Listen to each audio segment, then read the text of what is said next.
بلندتر صلوات اللهم صل علی محمد و آل محمد. سورۃ المبارکۃ الفاتحہ. مالک یوم الدین ایاک نعبد و ایاک نستعین اهدنا الصراط.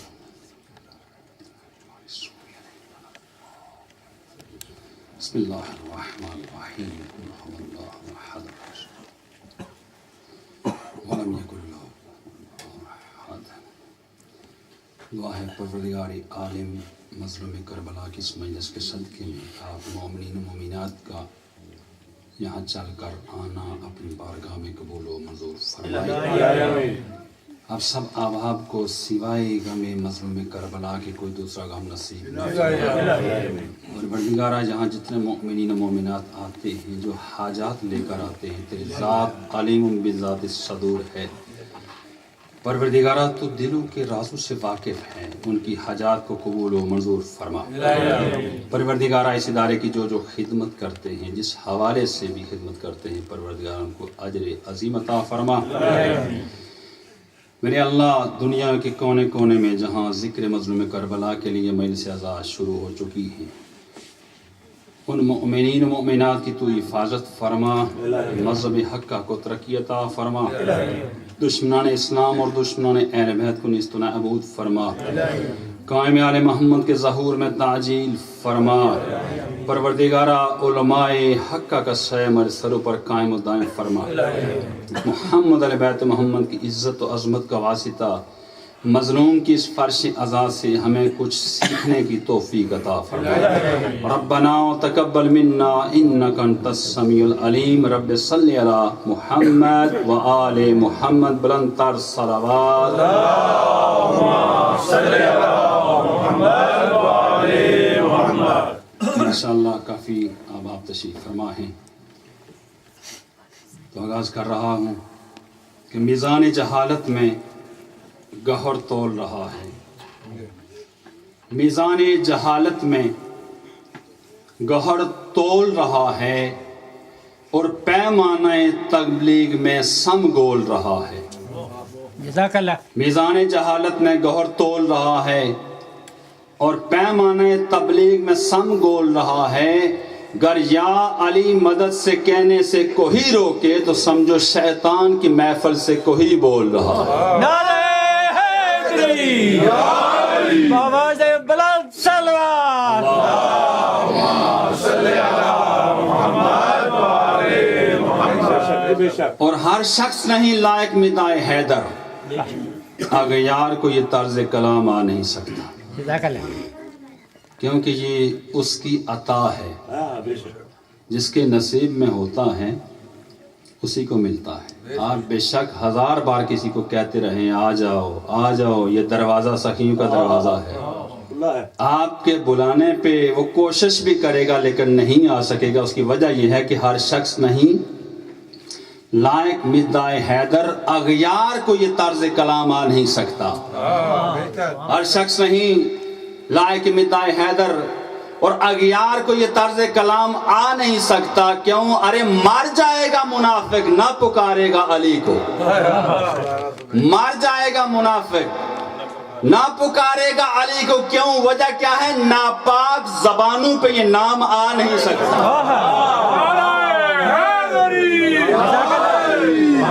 کیونکہ اس کے لیے ظرف کا پاک ہونا، طاہر ہونا، مطہر ہونا ضروری ہے. تب آل محمد کا نام آتا ہے، محبت آتی ہے. ایک محبت سے صلوات پڑھیں آل محمد کی.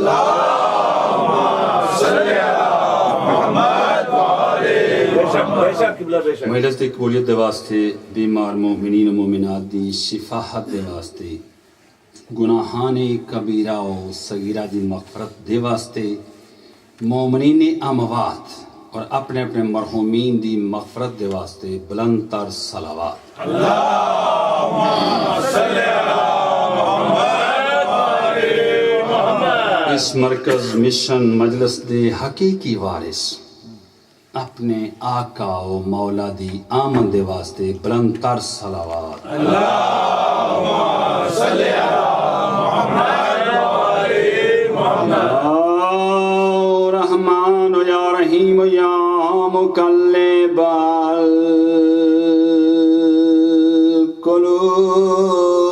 القلوب سبحان اللہ ثبت قلوبنا علی دینک یا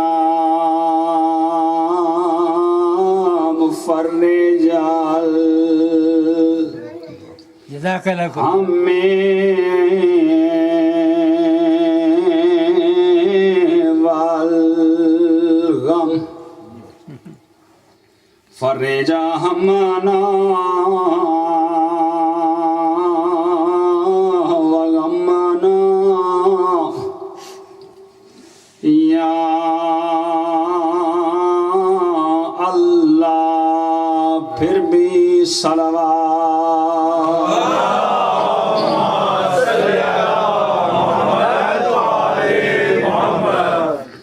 یا کاشف الکرب عن وجہ الحسین علیہ السلام اللہم صلی اکشف کربی و کرب المؤمنین بحق اخیک الحسین یا ابا الفضل العباس غازی سرکار تے بلند تر صلوات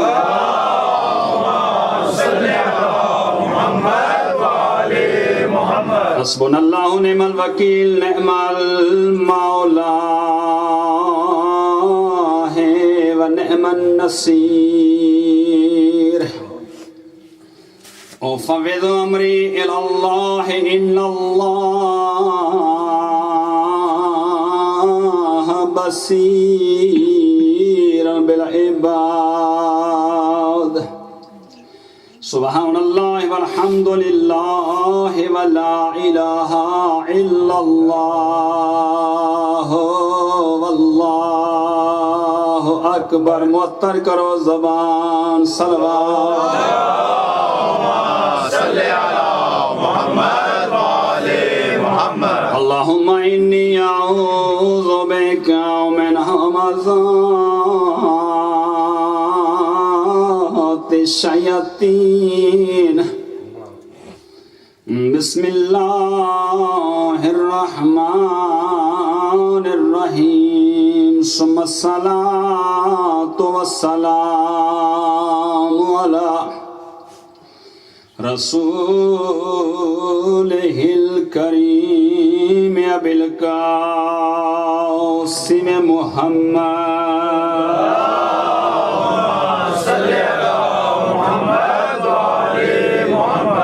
وعلى آله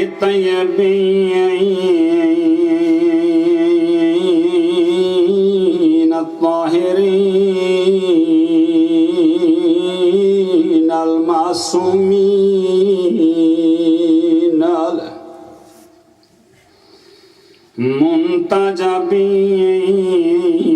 المنتجبين المنتخبين المظلومين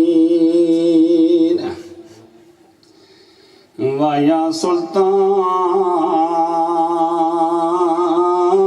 الصابرين سبحان اللہ الذي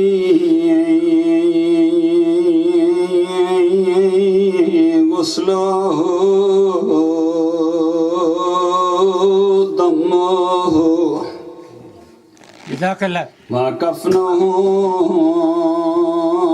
رمال کربلا تاریخ اٹھا کے دیکھو جڑا حسین نو غسل ملے پانی دا نا جندہ غسل آئی اپنے بدن دا خون کوئی کتاب نے لکھ دی جو حسین نو کپڑے دا کفن ملا ہوئے جائے غریب دا کفنا کربلا دی تتی ریت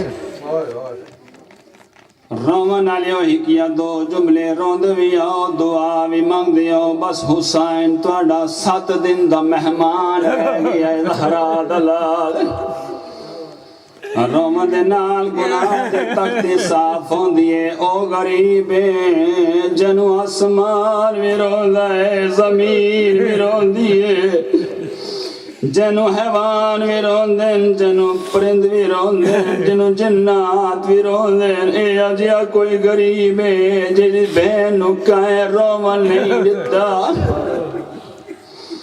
2 محرم نو میرے امام وارد کربلا ہوئے ہر نال میرے امام جدہ زمین کربلا تے میرے امام دے گھوڑے نے پیر رکھا ہے گھوڑا رک گئے میرا امام فرمیندہ ہے گھوڑا تھک گیا ہے کیوں نہیں ٹردا اپنی زبان چاہتا ہے میری مک گئی ہے میں نہیں ٹرنا امام فرمیندہ ہے غازی دوجا گھوڑا گنا دوجا آیا تریجا آیا 4 گھوڑے توڑے تے میرے امام نے تبدیل کی تن لیکن گھوڑا اگے قدم نہیں پیا چاندہ میرا امام فرمیندہ ہے عباس لگا ونج آس پاس دے لوگاں ضعیفہ جوانا نو بلا میں پوچھائے کیڑی جائے لوگ جمعوں کی آئین امام پوچھتن لوگوں اس جگہ لگ گیا نہ ہے کوئی یاد ہے مولائی کو شط الفرات آدل کوئی یاد ہے مولائی نو ناری آدن کوئی یاد ہے مولائی نو نوا آدن یہی کہ بڑھڑا جا انسان 80 یا 90 سال دا انہیں کمر اوکھی جائی صدی کر کے دیکھ یاد ہے مولا انہوں کربلا آدل جنا کربلا دا نام آیا ہے ایک ریت ٹبے دنالو ہولے ہولے آوازی آلیا مادی جولی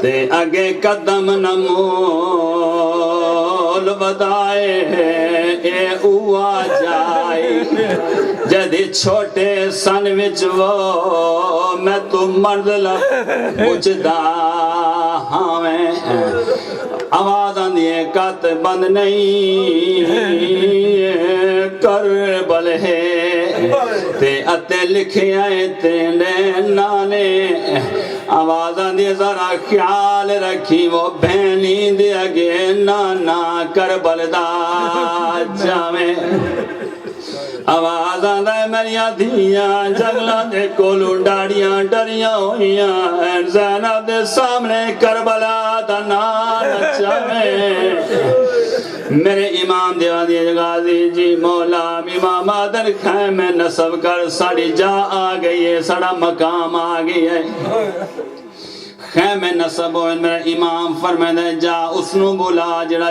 زمین دا مالک ہے ایک بندہ آیا ہے میرا امام فرمیندہ ہے میں یہ جگہ خرید کرنا چاہتا یہ بندہ آدھا ہے کیوں خریدنا چاہتا ہے تھے بڑے بڑے صداگر آئیں ٹکیا کوئی نہیں بڑے بڑے مالدار آئیں اگر ہکیا دو دین رکھیں روندے روندے ٹرگیں نو جیا نبی نہیں ٹک سکیا ابراہیم آیا ہے روندہ ٹرگی ہے نو آیا ہے نہیں رکا امام فرمیدن تو دسا جگہ دے قیمت کیا یاد ہے 80,000 دینار میرے امام نے 80,000 دینار ادا کیتا ہے اکبر دے نا دی جاگیر بنائی سبحان اللہ جاگیر بناون دے بعد ضعیف ٹورن لگایا دائے جگہ تے خرید کیتے آئی لیکن اتھے رہ نہ پاویں گا اون ویلے میرا امام الزوید پڑھے کیا دائے تو جو آدھائیں بڑے بڑے صداگر آئیں وال گئیں لیکن انہاں کل مال تھوڑا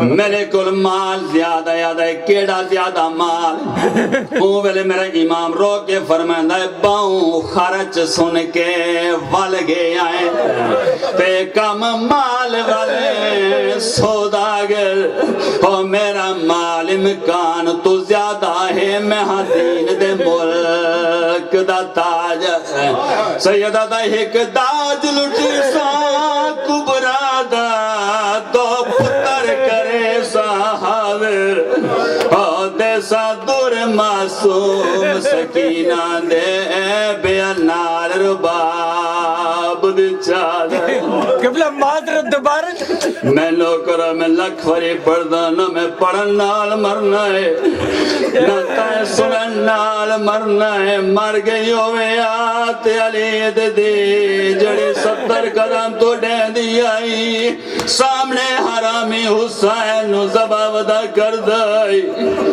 میرا امام فرمیندہ ہے باؤں خرج سن کے وال گیا ہے تے کم مال والے سوداگر سیدہ دے میرا مال امکان تو زیادہ ہے میں دین دے ملک دا تاجر سیدہ دے ایک داج لٹی سا کبرا دا دو پتر کرے سا حاضر دیسا دور معصوم سکینہ دے وہ بیان نال رباب اما بعدو فقد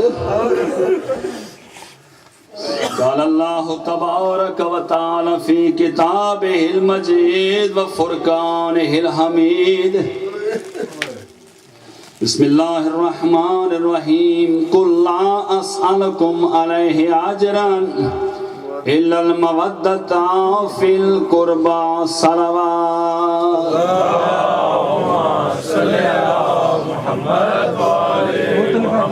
خدا نے کچھ اس طرح سے اتارے ہیں محمد خدا نے کچھ اس طرح سے اتارے ہیں محمد ہر دور میں ہر شخص کو ہیں پیارے محمد اکثر در زہرا پر رک کر یہ جبریل نے سوچا ارے پیغام کسے دوں کہ یہ سارے ہیں محمد خداوند کریم آپ کے آنسوں اپنی بارگاہ میں قبول و منظور فرمائے چھٹے امام دا فرمان نے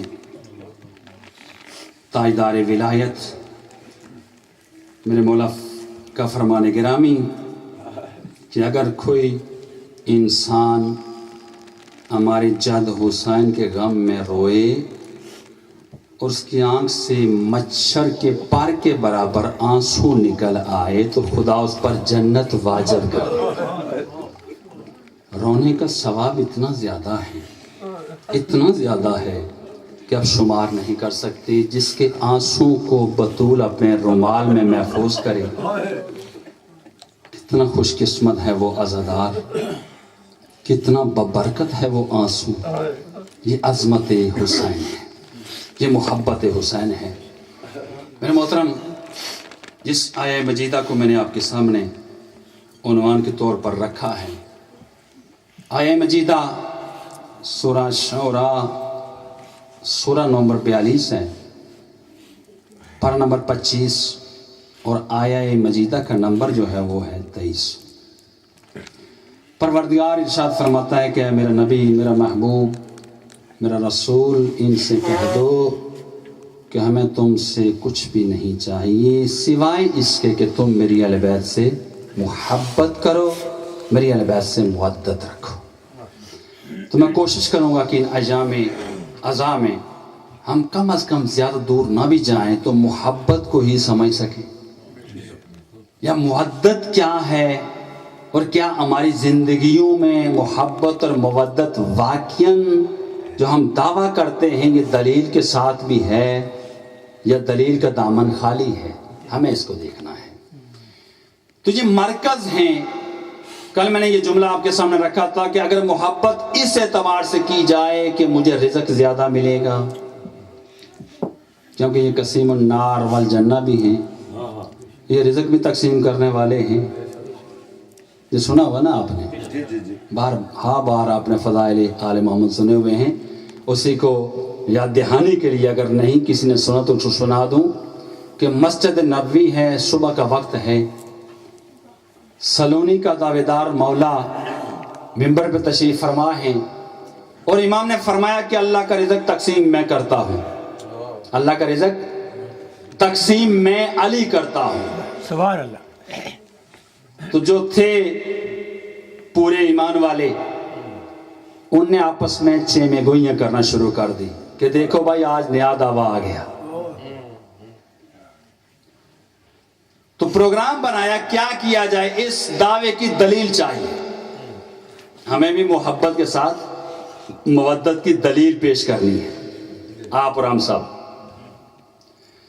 دوسرے دن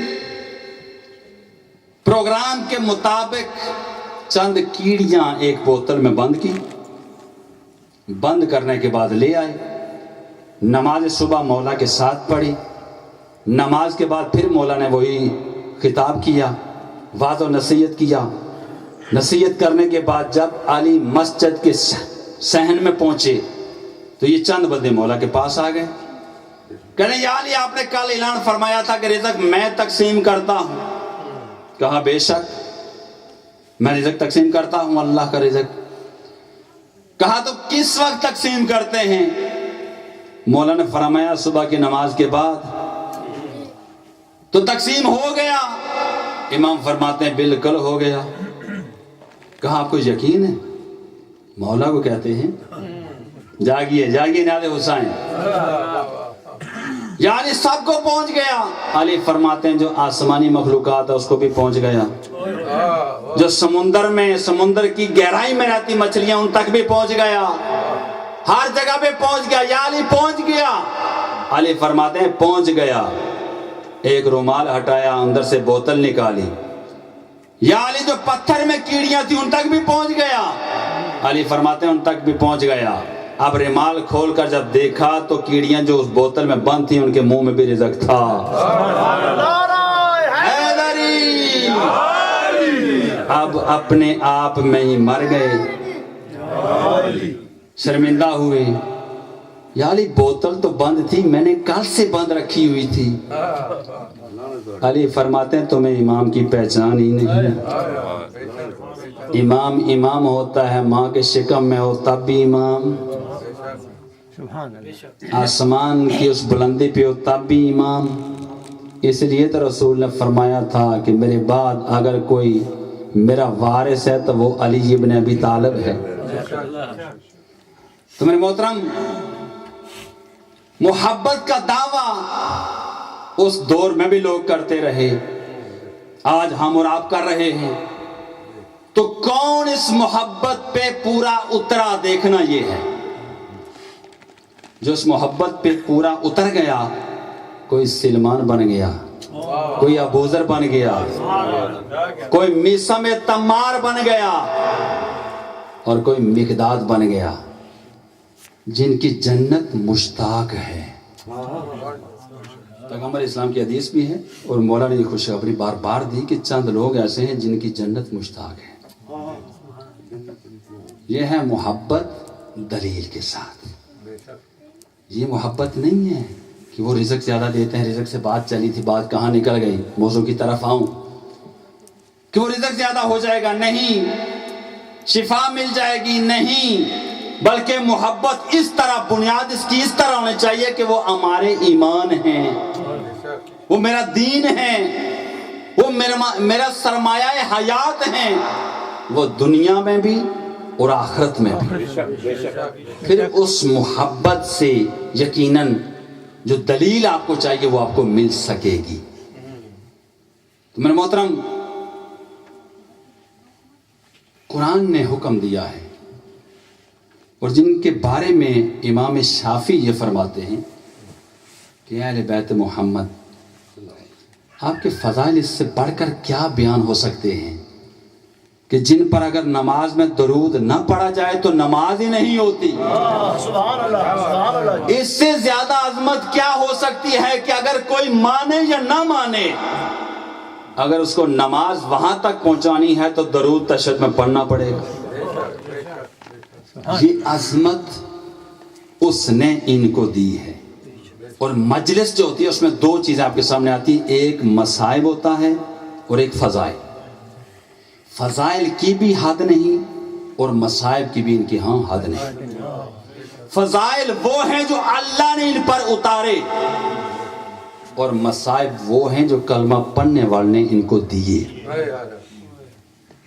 تو میرے محترم، محبت جب سمٹ کر نقطے کی شکل میں آ جائے نا، محبت سمٹ کر جب نقطے پہ مرکوز ہو جائے تو پھر اس کا نام پڑ جاتا ہے عشق. میں صحیح کہہ رہا ہوں؟ جب محبت سمٹ کر ایک نقطے پہ مرکوز ہو جائے تو پھر اس نقطے سے جو مراد لی جاتی ہے وہ ہے عشق. اور عشق ہوتا ہے حسن سے. کس سے ہوتا ہے عشق؟ حسن سے. جتنا کوئی حسین ہوگا اتنا ہی اس سے عشق کیا جائے گا. اب ایک مرد مومن کا جو محور ہے جس سے وہ عشق کرے گا وہ ہے ایک ذات. وہ ہے ایک ذات. وہ کون سی ذات ہے؟ وہ ہے آمنہ کا لال جو مرکز عشق ہے, جس سے عشق کیا جائے گا. ویسے عشق کی جو تعریف ہے وہ شعراء نے تو بڑی کی ہے, لیکن اسلام میں عشق کی تعریف صرف اور صرف ایک ہے. ہر ملک ہر علاقے کا عشق کے حوالے سے اپنی تعریف ہے. اگر بنگالیوں سے آپ پوچھیں گے تو وہ اپنے مطابق تعریف کریں گے.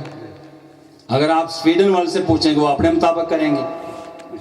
اگر آپ یورپ والے سے پوچھیں گے وہ اپنے مطابق عشق کی تعریف کریں گے. لیکن جو اسلام نے عشق کی تعریف کی ہے وہ صرف اور صرف فقط ایک ہے, حسین. حسین کہتے ہیں بے عیب کو, جس میں کوئی عیب نہ ہو. بنانے والا بھی بے عیب ہو, بننے والا بھی بے عیب ہو. بنانے والا بھی بے مثال ہو اور بننے والا بھی بے مثال ہو. بنانے والا لا مکان ہو اور بننے والا بھی لا مکان ہو. نعرہ تکبیر, نعرہ رسالت, نعرہ حیدری, آواز بلند صلوات.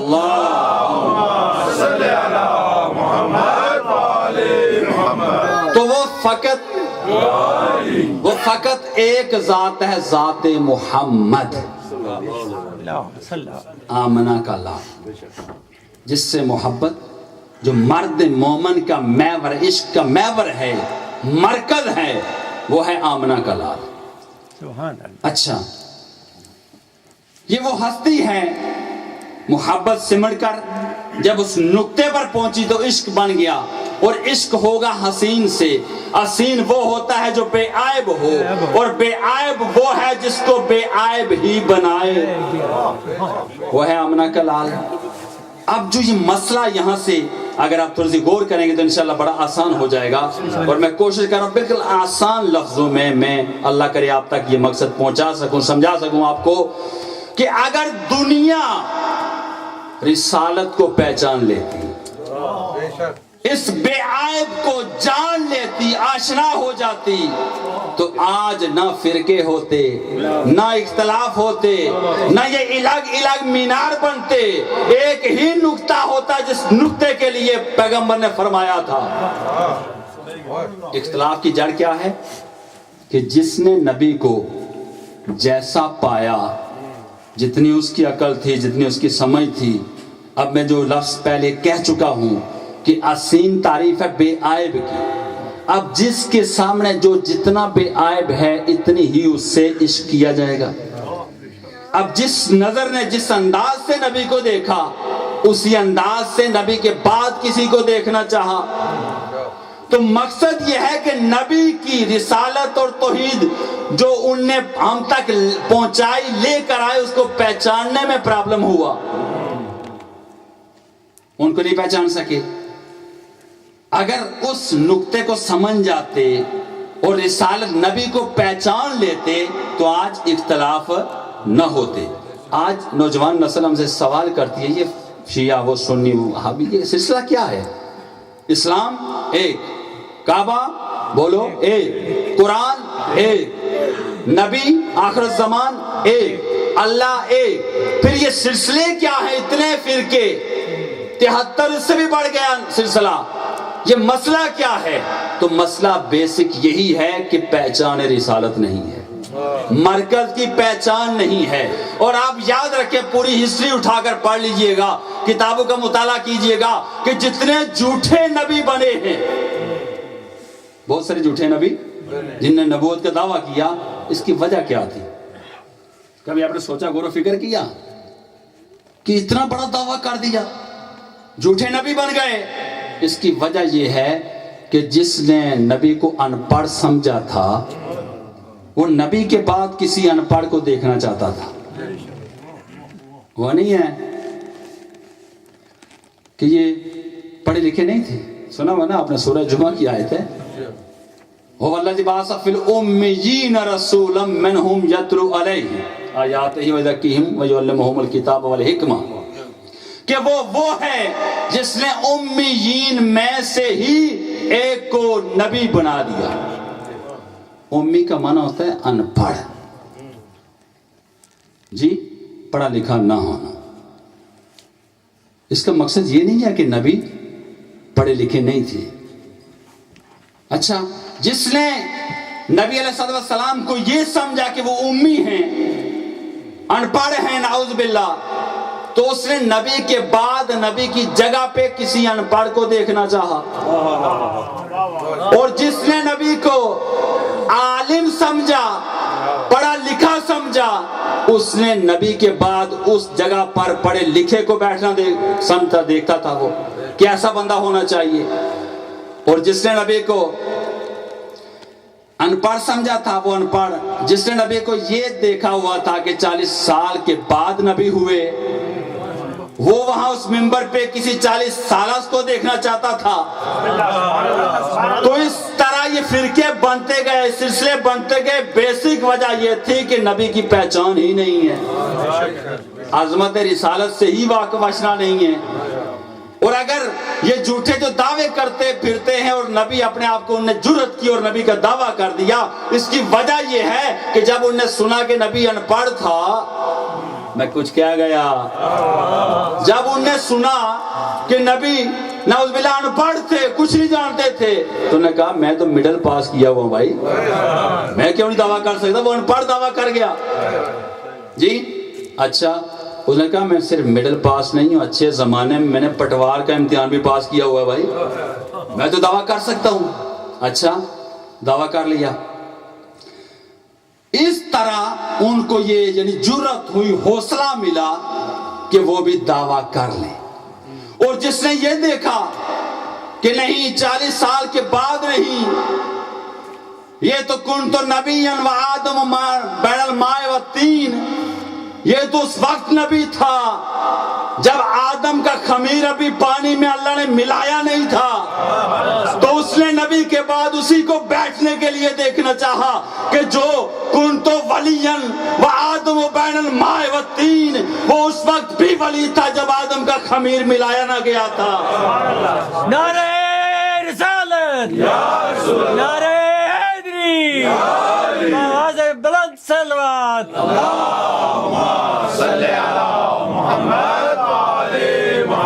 تو بیسک یہ پرابلم، یہ مشکل جو ہے وہ یہاں سے شروع ہوئی کہ عظمت رسول کی پہچان ہی نہیں ہے۔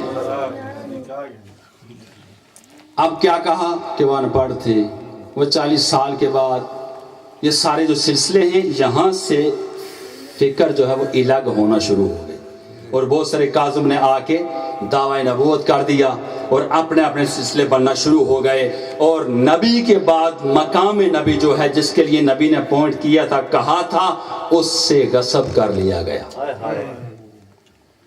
اصل میں اختلاف کی جڑ اور وجہ یہاں سے شروع ہوتی ہے۔ اچھا، حسین جو بے عیب ہو، بات یاد ہے نا میری؟ محبت کا مرکز جب محبت سمٹ کر اس نقطے پہ آئے گی تو عشق ہوگا۔ عشق ہوتا ہے حسین سے، حسین ہوتا ہے بے عیب، اور بے عیب وہی ہو سکتا ہے جس کو بے عیب ہی بنائے۔ جب بنا بیٹھا، جب نور محمد کو اللہ بنا بیٹھا، تو پھر کیا فرمایا؟ اب قرآن نے بہت ساری گواہیاں رکھی ہیں جو کہتے ہیں 40 سال کے بعد، ان کے لیے قرآن نے بڑے بار بار یعنی مختلف مقامات پر ان کو یہ باور کروایا ہے کہ یہ بات والی بات نہیں ہے۔ دیکھو، اللہ قرآن میں نبی علیہ السلام کو بنانے کے بعد وقت یاد کروا رہا ہے۔ یہ نور خلق کرنے کے بعد فرماتا ہے کہ اے میرے نبی، تمہیں وہ وقت یاد ہے کہ جب میں تمام ملائکہ کو جمع کر کے یا رسول اللہ اور میرا محبوب تمہیں وہ وقت یاد ہے کہ جب میں نے انبیاء کو جمع کر کے ان سے عہد لیا تھا؟ تو عربی میں جب بھی ماضی کی بات کی جاتی ہے تو ایزا سے یا از سے بات شروع ہوتی ہے. تو یہ سلسلہ سارا اللہ بار بار یاد بھی کروا رہا ہے کہ یہ اول ہے، اور دیکھنے اور اس دور میں مسجد میں بیٹھنے والوں کو یہ لگا کہ یہ 40 سال کے بعد ہے. تو یہاں سے ایک پرابلم شروع ہو گیا، ایک اختلاف شروع ہو گیا، ایک مسئلہ شروع ہو گیا. تو بیسک پرابلم یہ ہے کہ صرف اور صرف تعارف آل نبی اور آل نبی کا تعارف ہی نہیں ہے. اگر تعارف ہو جائے تو انسان اصل مرکز اور مقصد کو پہنچ جاتا ہے. جب بنا چکا کہا کہ میں بے عیب تھا، تجھے میں نے بے عیب بنایا، میں بے مثال تھا، تجھے بے مثال بنا دیا، میں لا مکان تھا، میں نے تجھے بھی لا مکان بنا دیا، میں لا زمان تھا، میں نے تجھے بھی لا زمان بنا دیا، میں نور السماوات والارض تھا، میں نے تجھے بھی نور بنا دیا. سبحان اللہ. اور پھر فرمایا کہ میں نے تجھے خلق کیا ہے اپنے تعارف کے لیے، اور میرے محبوب میں نے ہر اپنی صفت کو تیرے اندر رکھ دیا ہے کہ تو جب اس مخلوق میں جائے گا تو لوگ مجھے پہچان سکیں. سبحان اللہ. یہ سب صفات رکھنے کے بعد کہا کہ میں لا شریک ہوں، لا شریک ہوں، میں نے تجھے بھی لا شریک بنایا. یہ جملہ کہنے کے بعد فوراً خالق نے کہا کہ نہیں، لا شریک، اگر تو بھی لا شریک ہوگا میں بھی لا شریک ہوں گا تو جب تو اس میں جائے گا اس مخلوق میں تو لوگ مجھے کیسے پہچانیں گے. تو یہ جملہ کیا کہ اللہ نے فوراً کیا کیا، اس نور کو 2 ٹکڑوں میں تقسیم کر دیا. خلق اللہ اول نوری، سب سے پہلے خدا نے میرے نور کو خلق کیا. پھر فرمایا انا و علی من نور الواحد، پھر اس نور کے 2 ٹکڑے ہو گئے جس سے ایک علی بنا اور ایک نبی بنا، ایک علی بنا اور ایک نبی بنا. 2 ٹکڑے کر دیے. جب اللہ کی لا شریکی پہ حرف آنے لگا تو اللہ نے اسی نور کے 2 ٹکڑے کر دیے. اچھا، اب یہاں ایک عالم دین تھے، انہوں نے اٹھ کر اعتراض کر دیا. جب یہ جملہ ہم نے کہا، ہمارے ایک محترم نے کہا، تو انہوں نے کہا کیا آپ نے اللہ کو مجبور سمجھا ہوا ہے؟ تو میں نے کہا ہم نے کب مجبور سمجھا ہوا ہے؟ یہ اللہ نے کیا ہے، آپ مجھ سے سوال نہ کریں، اللہ ہی سے پوچھ لیں، میں تو طالب علم ہوں. میں نے کہا مجھے تھوڑا سوچنے کا موقع دیں. تو میرے دوست کہتے کہ میرے پاس اتفاق سے 3 سیب پڑے ہوئے تھے. بات میری سمجھ آ رہی ہے؟ جن کو سمجھ آ رہی ہے بلند آواز سے آل محمد پر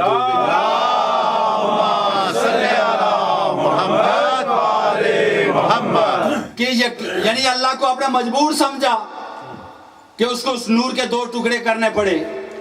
تو میں نے کہا یہ 3 سیب میرے سامنے پڑے، بسم اللہ، ایک سیب کھا لیں. میرے دوست کہتے ہیں کہ انہوں نے ایک سیب کھایا. میں نے پوچھا کیسا ہے؟ کہا بڑا سوادی ہے، بڑا میٹھا ہے. کھا چکے؟ میں نے دوسرا پیش کیا، میں نے کہا یہ بھی کھائیں. وہ بھی کھا لیا. میں نے پوچھا یہ کیسا؟ کہتے ہیں ہے تو اچھا ہے لیکن اس جیسا نہیں. 19-20 کا، سمجھ رہے ہیں میری بات؟ 19-20 کا فرق ہے. تو پھر میرے پاس تیسرا تھا، میں نے اس کو 2 حصوں میں تقسیم کیا، ایک حصہ دیا. میں نے کہا یہ بھی کھا لیں، بسم اللہ. وہ بھی کھایا انہوں نے. میں نے پوچھا یہ کیسا؟ انہوں نے کہا یہ بالکل پہلے جیسا ہے، بہت سوادی ہے، بہت میٹھا ہے.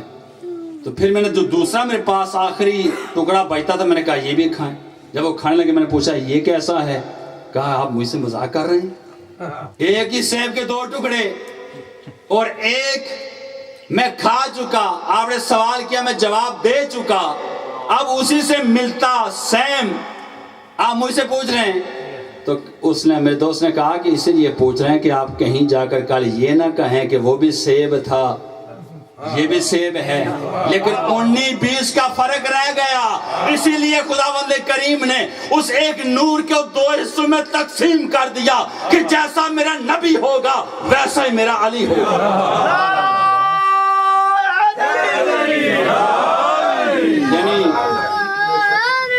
یعنی 19 اور 20 کا فرق بھی نہ رہے. نبی اور اس کے وسیع میں. تو پرابلم یہاں سے شروع ہوا کہ جب توحید اور رسالت کو نہ سمجھے تو اس کے بعد اختلاف اس طرح کے سامنے آئے. اب محور مرکز جو ہے وہ کون ہے؟ آمنہ کا لال محمد مصطفیٰ، جس کے لیے خداوند کریم نے یہ فرمایا کہ اے نبی، اے محمد، میں تجھے خلق نہ کرتا تو کائنات کو خلق نہ کرتا. سبحان اللہ. میں کائنات میں کوئی شے نہ خلق کرتا، نہ یہ چاند ہوتا، نہ سورج، نہ ستارے، نہ ہوائیں، نہ یہ سمندر، نہ یہ اس میں بہنے والی کشتیاں، کچھ بھی نہ ہوتا. جو کچھ میں نے خلق کیا ہے وہ تیری صدقے میں، تیری خاطر. تو اب کائنات کیا ہوگی؟ صدقہ محمد. جی تو اب جو بھی اس میں کھا رہا ہے، چاہے وہ کلمہ پڑھ رہا ہے یا نہیں پڑھ رہا، وہ صدقہ کس کا کھا رہا ہے؟ محمد مصطفیٰ. اب جس نے کلمہ پڑھ لیا وہ بھی کھا رہا ہے، جس نے نہیں پڑھا وہ بھی کھا رہا ہے. اب جس نے پڑھا ہے کلمہ، کیا اس کو یہ بھی پتا ہے کہ میں کس کا صدقہ کھا رہا ہوں؟ تو اسی سے قرآن آپ کو یاد دلا رہا ہے کہ دیکھو یہ سب کچھ ہم نے ان کی خاطر بنایا ہے. اچھا، یہاں ایک اور سوال پیدا ہوتا ہے، کبھی آپ نے اس پہ غور کیا ہو یا نہ. نوجوان نسل میرے سامنے تشریف فرما ہے کہ جب اللہ نے یہ سب کچھ نبی کے لیے خلق کیا ہے، یہ زمین کا بچھانا، آسمان کا شامیانہ، یہ ہوائیں، یہ سمندر، یہ چہک مہک جو بھی ہے کائنات کے اندر جتنی اس کی نعمات ہیں، یہ صدقہ ہے پیغمبر اسلام کا، یہ ان کے لیے بنا. لیکن جب نبی دنیا سے پردہ کر گئے تو یہ سب کچھ جاری و ساری کیوں ہے؟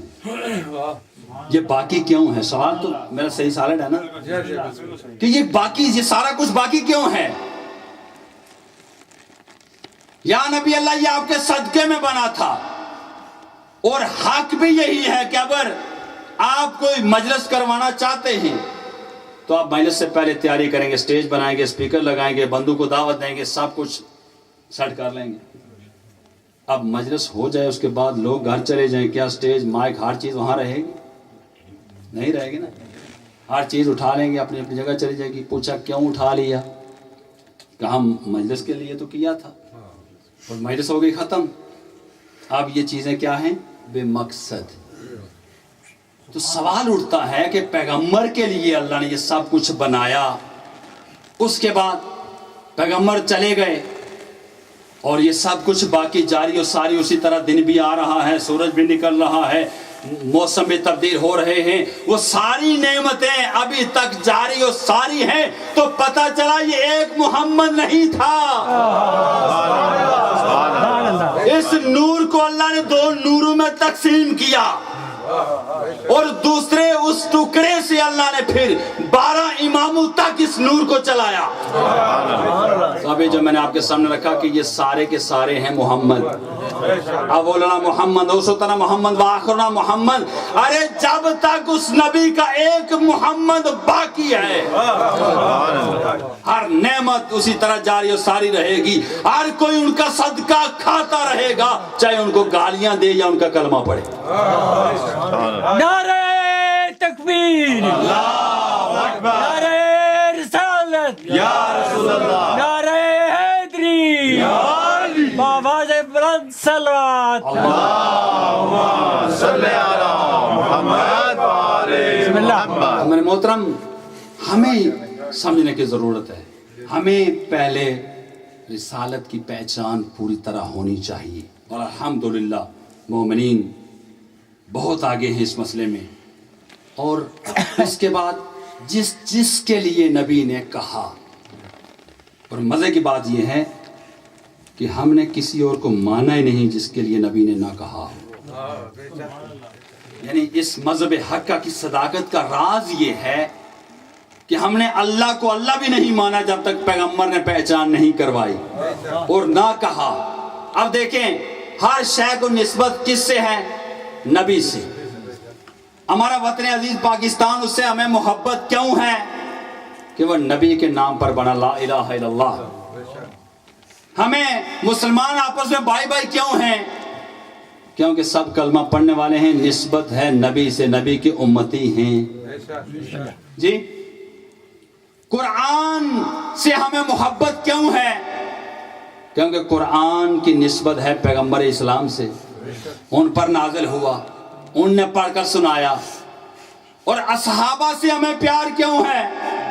اس لیے کہ اصحابہ نسبت رکھتے ہیں نبی کے ساتھ جو با ایمان وفادار رہے ہیں، ان سے ہمیں محبت اس لیے ہے کہ نسبت ہے کس کے ساتھ؟ آمنہ کے لال کے ساتھ۔ اور آل سے ہمیں پیار کیوں ہے؟ آل پر ہم جان کیوں قربان کرنا چاہتے ہیں؟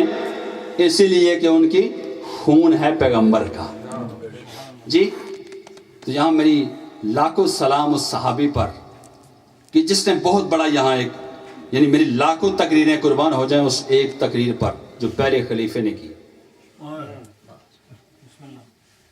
کبھی آپ نے سوچا کہ پیغمبر کا اللہ نے سایہ تک بھی ختم کر دیا، سایہ بھی نہیں رکھا؟ کبھی سوچا آپ نے سایہ کیوں نہیں رکھا؟ اللہ نے ہر چیز کا سایہ ہوتا ہے، پیغمبر کا سایہ نہیں۔ تو یہ بحث آج نہیں، آج کے زمانے 14 سال کے بعد آپ کو شعور یا لوگ کو شعور نہیں ہوا کہ آج بحث کریں گے۔ صحابہ کے مجمع میں بھی یہ بحث ہوا کرتی تھی۔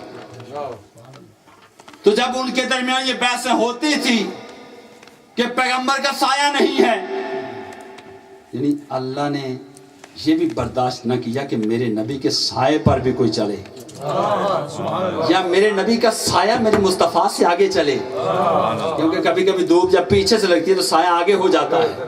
اللہ کو یہ بھی برداشت نہیں ہے۔ تو آپس میں باتیں لگی کہ نبی کا سایہ کیوں نہیں ہے؟ تو یہ پہلے صاحب جو ہیں نے بڑا بہترین جملہ کہا اور دلوں پہ لکھنے والا جملہ ہے، اور جو بھائی آپ سے اس طرح کا سوال کرے اس کو جواب بھی یہی دے۔ ایک بلند صلوات پہ آل محمد،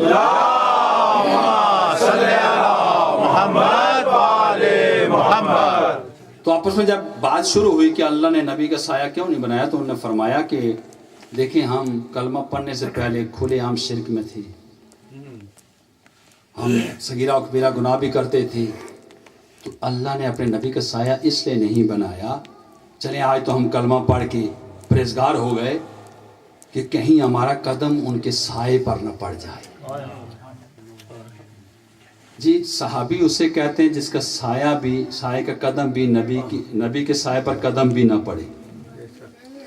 تو جناب ابو بکر نے یہ جملہ کہہ کر بہت بڑا مسئلہ حل کر دیا۔ وہ کون سا مسئلہ تھا؟ وہ بتانا یہ چاہتے ہیں کہ نبی کے سائے پہ جس کا قدم نہ آئے وہ صحابی ہوا کرتا ہے، اور نبی کی مہر پر جو قدم رکھے وہ آل ہوا کرتی ہے۔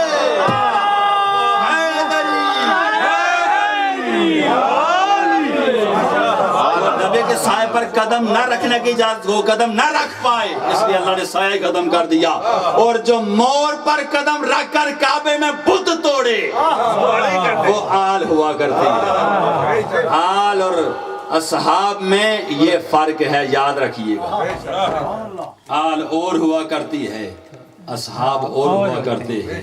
تو بڑا زبردست جملہ، یقین کریں دل پہ لکھنے والا ہے، اور سب کتابوں میں یہ جملہ موجود ہے کہ جب بحث ہوئی تو انہیں نے جواز یہ پیش کیا کہ اس لیے اللہ نے سایہ ختم کر دیا کہ کہیں گناہگاروں کا قدم نہ پڑ جائے سائے پر، کیونکہ سایہ ہوتا ہے شبی۔ سمجھے میری بات کو آپ؟ تو میرے محترم سمجھنے کی ضرورت ہے، جاننے کی ضرورت ہے۔ اب اس نبی نے کیا فرمایا کہ دیکھو انی تارکن فیکم الثقلین، میں اب جا رہا ہوں، نبوت تمام، امامت کا آغاز اعلان ہو چکا، اور ایک نہیں بار بار ان کا تعارف کرایا۔ یہ جملہ میں آپ کے سامنے رکھ چکا ہوں کہ کس کس انداز سے، کس کس مشکل سے نبی نے گزر کر ان کا تعارف کرایا۔ کبھی علی کا تعارف کرایا، کبھی زہرا کا سلام اللہ علیہا کا تعارف کرایا، کبھی حسنین کو مورو پر اٹھا کر تعارف کرایا، اور ہر کسی کو بار بار یہ سمجھایا کہ دیکھو میرے بعد اگر کوئی دروازہ ہے علم کا تو وہ علی ہے، تمہیں حکمت چاہیے تو یہی دروازہ ہے، ارے تمہیں دنیا چاہیے تو دروازہ اہل بیت ہے، تمہیں آخرت چاہیے تو دروازہ اہل بیت ہے۔ یہ بتا کر اپنی ذمہ داری تمام کر کے نبی دنیا سے پردہ کر گئے. آج محرم آپ کیوں منا رہے ہیں؟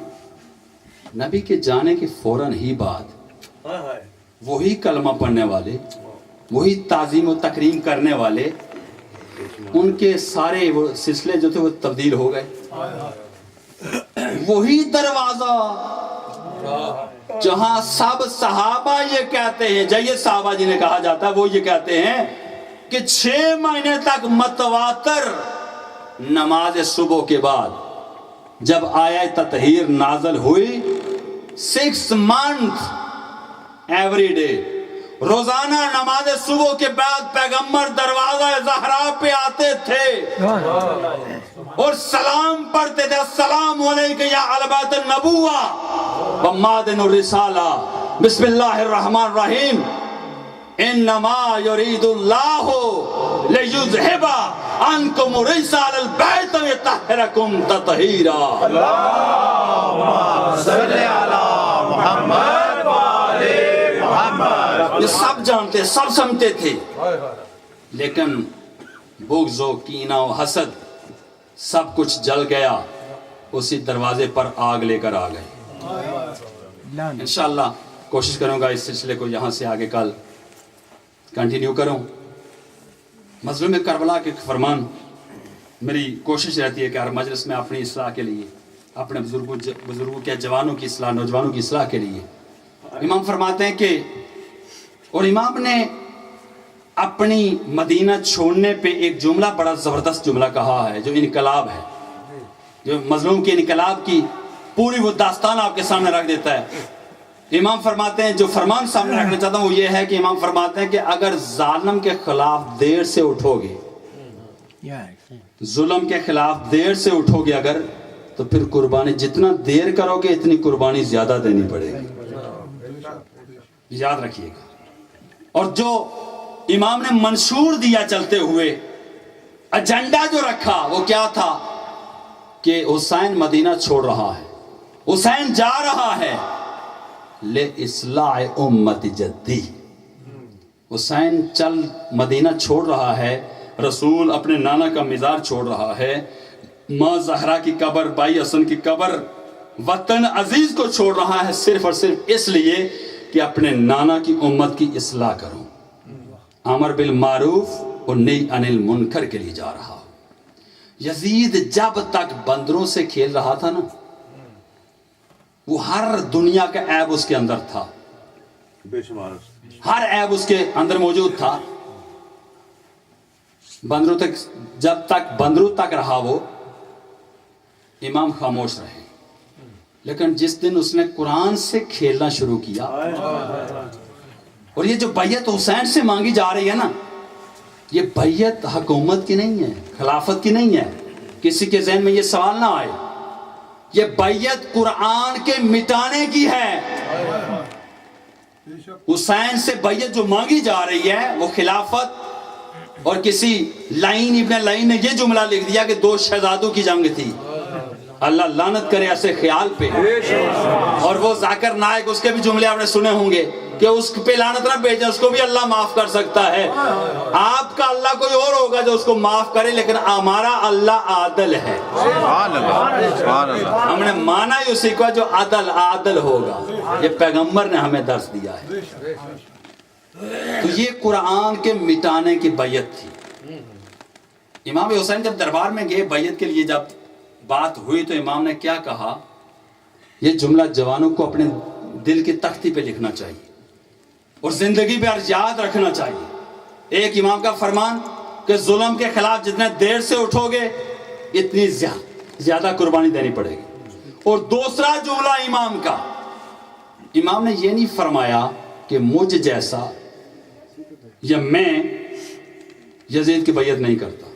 حسین کا یہ جملہ نہیں ہے، یاد رکھیے گا جوانوں، نوجوانوں.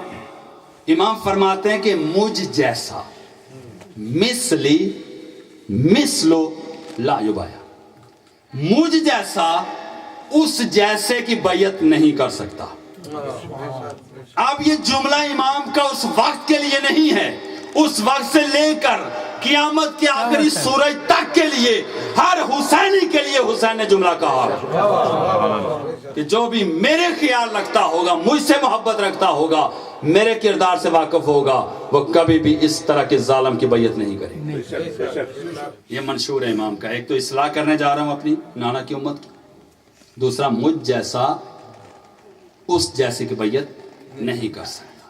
کھلام شرابی تھا, زانی تھا, ہر قسم کی برائی اس کے اندر تھی, وہ اپنی جگہ پہ, لیکن اس نے اب اعلان یہ کرنا شروع کر دیا کہ نہ کوئی قرآن آیا ہے, نہ کوئی فرشتہ آتا تھا, نہ کوئی نبی ہے, یہ سب نقل کفر نباشت کہ محمد نے ڈھونگ رچا رکھا تھا.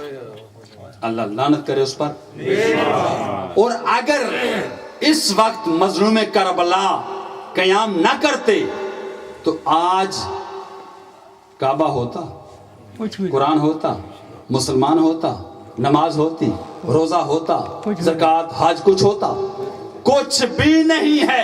ارے ہم سے تو بڑے بڑے سوال کرتے ہو کہ عزاداری قرآن سے دکھا دو, ہوتا ہے سوال؟ نہیں. لیکن میں یہ آپ سے پوچھوں گا کہ تم اپنی وزاداری قرآن سے دکھا دو. ارے قرآن اس میں ہے. حسین نے قرآن کو محفوظ کیا ہے. اگر حسین نہ بچاتے قرآن تو آج عزاداری ہی نے قرآن کی حفاظت کی ہے. اور میرے محترم, حسین علیہ السلام نے توحید بچائی, نبوت اور رسالت بچائی, قیامت تک کے لیے ہر با ضمیر کے ضمیر کو بچایا, ماں بہنوں کی عزت و عظمت کو بچایا. یہ خبیث یہ اعلان کر رہا تھا نہ کوئی نبی ہے, نہ قرآن ہے, نہ کوئی ملک آیا ہے, نہ کوئی قانون ہے, یعنی حلال محمد حرام ہو جائیں. یعنی یہ نکاح پھوپھی سے کرنا چاہتا تھا, یہ بھی آپ نے سنا ہوگا. یعنی کوئی جس کا جی چاہے, اگر ماں بیٹے سے نکاح کرنا چاہے تو کر لے, یہ چاہتا تھا. امام حسین نے کہا اس وقت تک میں خاموش تھا جب تک تو وہاں اندر بیٹھ کر چھپ کر گناہ کرتا تھا. آج تو اعلان کر رہا ہے, میرے نانا کی شریعت کو بدلنے کی کوشش کر رہا ہے. اب حسین اور قرآن, کیا فرمایا, حسین اور قرآن اس طرح آپس میں ایک ہیں کہ اگر قرآن پہ آ گئی تو حسین اپنی جان دے دے گا, اور جہاں حسین پر آئی حسین قرآن پیش کر دے گا. اور جب آپ سنتے ہیں کہ 10 محرم عاشوراء کے دن امام کی شہادت کے بعد جب سر کاٹ کے نیزے پہ بلند کیا گیا تو سب سے پہلے حسین نے قرآن کی تلاوت شروع کر دی. اور یہ ثابت کیا میرے مولا نے کہ تو قرآن کو مٹانا چاہتا تھا, حسین قرآن کو زندہ رکھنے والا ہے. ہم مر سکتے ہیں, ہمارے جسم سر سے جدا ہو سکتے ہیں, لیکن قرآن جدا نہیں ہو سکتا. انی تارک فیکم الثقلین کتاب اللہ و عطرتی اہل بیتی. نبی نے فرمایا یہ ایک دوسرے کے ساتھ ساتھ ہیں, اسی طرح میرے پاس حوض کوثر پر آئیں گے. بس عزاداران حسین آپ کی زحمت کو تمام کروں, کافی زحمت دی آپ کو, لیکن اس سے ہمیں سبق لینا ہے. ہمیں حسینی افکار جو ہیں ان کو اپنانا ہے.